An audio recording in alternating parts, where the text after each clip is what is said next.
Shalom and welcome to Summits of Torah. This year is entitled Har Habayit number 125. What is the meaning behind the Har Habayit terror attack?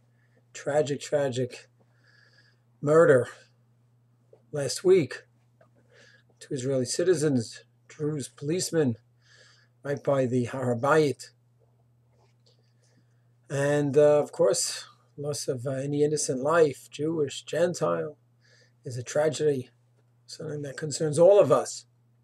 People are asking, what is the message from Hashem on this? And the fact is, it all depends who you ask.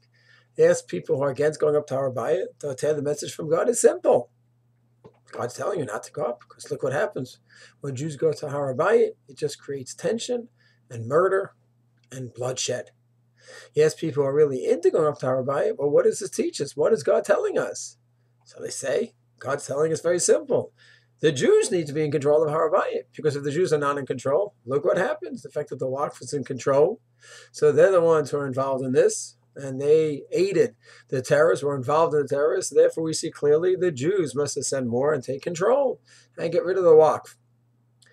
The fact is, we see from this response, as in so many cases, when it comes to interpreting God's providence, people naturally interpret it in a way that's going to fit into their philosophy. Unfortunately, Holocaust, almost 80 years ago. So you'll have those who say, the Zionists say, the Jews weren't coming to Israel. God had to say, listen, you're not coming, that's it.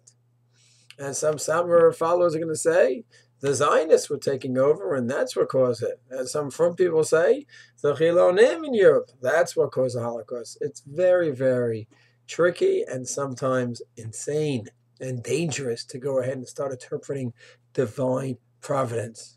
I think the only thing we could do regarding a tragedy that occurs is follow the Gemara's advice. Yisurin bain alav, if something happens to you, yifashvesh b'maasav, then you should look into your deeds.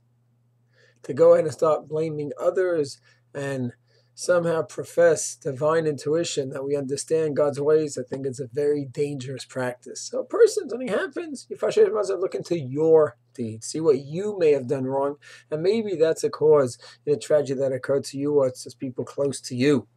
But something happened to someone else and start saying, projecting your philosophy onto that case, I think is a dangerous precedent and one which probably best to avoid. Shalom.